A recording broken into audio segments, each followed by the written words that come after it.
Hello, public opinion aficionados, and welcome to Rasmussen Reports, the independent pollster who has polled more on the topic of election integrity than anyone else. And that's a really popular topic right now. It's pretty much one of the main things that Twitter is talking about because now that Donald Trump was elected in a mandate, it looks like accountability is finally starting to come to Washington. And before we start talking about accountability, which is the theme of today's video, as well as some stunning new election fraud numbers. To you censors at Google, you're probably going to demonetize this video anyways. That's fine. We're literally the least compensated pollster in the entire industry, and yet we were also the most accurate. It seems like the more accurate you are, the less money you get, but that's just our lot in life. What we are talking about today is either things that people have literally witnessed, actual facts, or public opinion facts. We ask people questions and report on the results. We're not talking about fringe conspiracy theories here, but I guess we'll see what happens. Let's stop in on a few things on Twitter first. And one of my favorite public opinion tools is Google Trends because you can see what people in the world are searching for. And what's crazy is it looks like the terms document destruction had an absolutely massive spike right after the election. And it looks like the same trend is holding for record disposal and document disposal as well. There's a lot of really fascinating stuff to be seen, including searches for the term expatriate, which are absolutely massively through the roof, especially, believe it or not, in the District of Columbia, which has the #1 highest search volume. That's crazy. But let's look at this chart. Now, this might bring back a little bit of post-traumatic stress disorder from the 2020 elections. But this is the 2024 election, and we're seeing the same kind of stuff. Look at that little blue bump up. Yep, that was a 4 o'clock a.m. vote dump in Wisconsin that cost Republicans the Senate race. Now, listen, Donald Trump won in a massive mandate. He moved the country about 6.5 points to the right. But believe it or not, I think it was actually a really close thing. If you look at the same Wisconsin chart for the presidential election, the blue line had the same kind of jump up, but it just couldn't quite get to that red line. And Kamala Harris had to sweep the Rust Belt. I really do think they would have stopped vote counting if somehow they thought that Wisconsin had had enough Democrat votes in the tank to put Kamala Harris over the top. But here's some other stuff going around Twitter right now. Peter Berniger is a really good follow. He has awesome reporting on election integrity issues. And the point he's calling out here, Chairwoman Ann Jacobs sits on the floor at Milwaukee Central Count doing nothing while Rome burns. 3 new photos. He's calling for a criminal investigation into Milwaukee and also Green Bay's Central Counts. They deliberately slow-walked the entire November 5th election day. So why did these people, look, you can see the pictures, nothing going on, just sitting around. Why did these people slow walk counting and then have a massive dump at 4 a.m. that just happened to put the Democrat Senate candidate over the line? Really good questions. Now, I think accountability is coming because I think there's a new sheriff in town.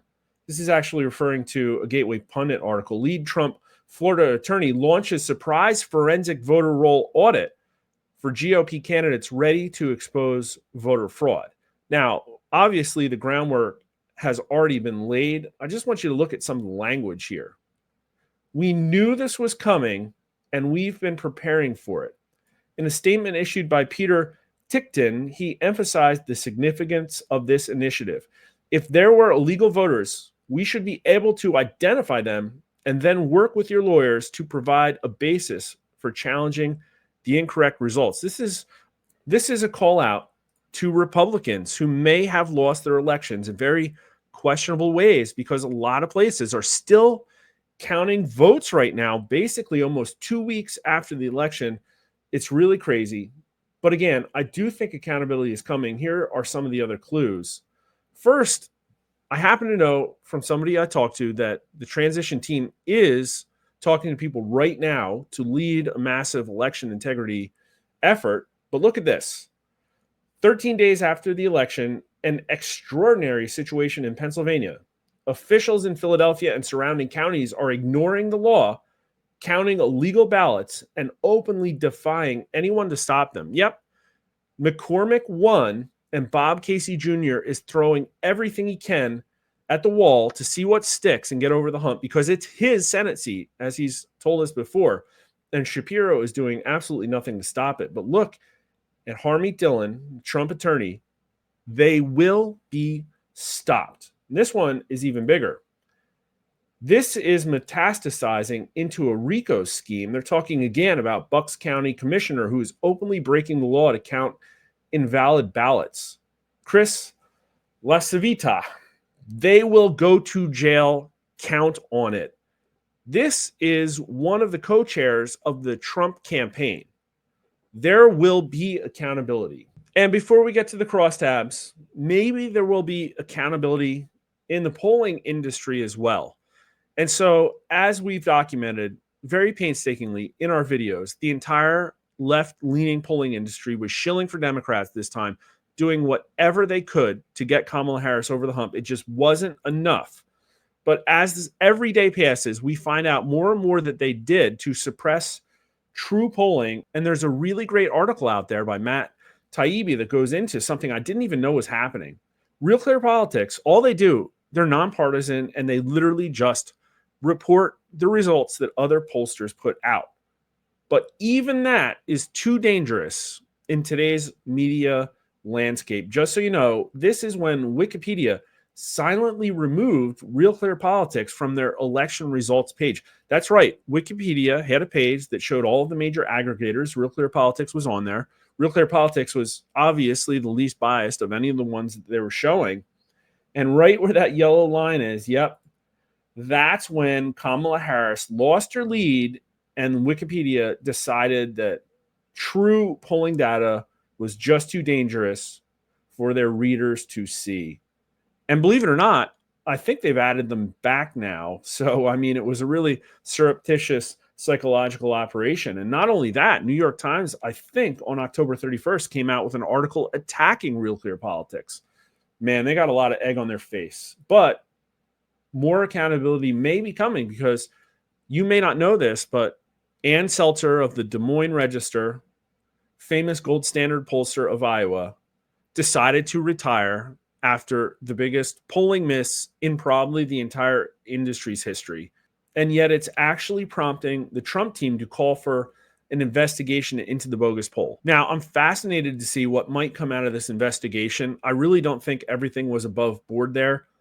But in all reality, what this will probably do is set a very horrible precedent that will be used against Rasmussen reports in the future. But now the election integrity crosstabs. And listen, we've had some really big bangers before. 66% of voters thinking the outcome of the 2024 election would be affected by cheating. Half of all voters saying that election officials in their state were complicit in enabling fraud. And over again, voters calling by massive majorities for increased election integrity efforts. And these new results are no different. Should disputes over election results be investigated fully, including the use of forensic ballot audits? That's actually something that doesn't really happen a whole lot. And yet voters want it. 65% say yes, only 17% say no, although there are some people who say not sure.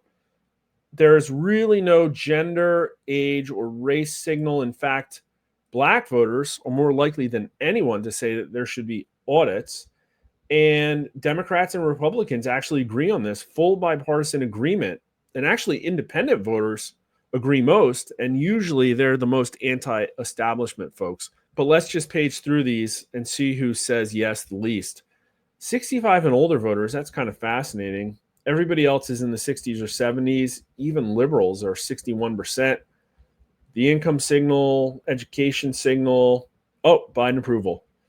The only group that's below 60% here are Biden strong approvers. They really don't want these audits as much as everybody else. But should federal election laws require that votes be counted and the final results reported within 12 hours of polls closing on election day? And we've been talking about this a lot because the national, interstate, popular vote compact was getting a lot of attention. A lot of states have signed it. Now, what's kind of funny is that based on the results of this election, all of their electoral votes would have gone to Trump. But as we sit here and speak, I'm pretty sure that California still has 1 million ballots outstanding, and they are really good at ballot harvesting, folks. I really think that if that got enacted, what you'd be looking at is watch California count ballots compact as everybody waits to see for weeks if California can produce enough mysterious ballots to get the Democrat over the hump. But voters say 63% to 23% that they absolutely support a law to require ballots counted within 12 hours of polls being closed. Only 23% are against it. Men more than women, younger voters by far.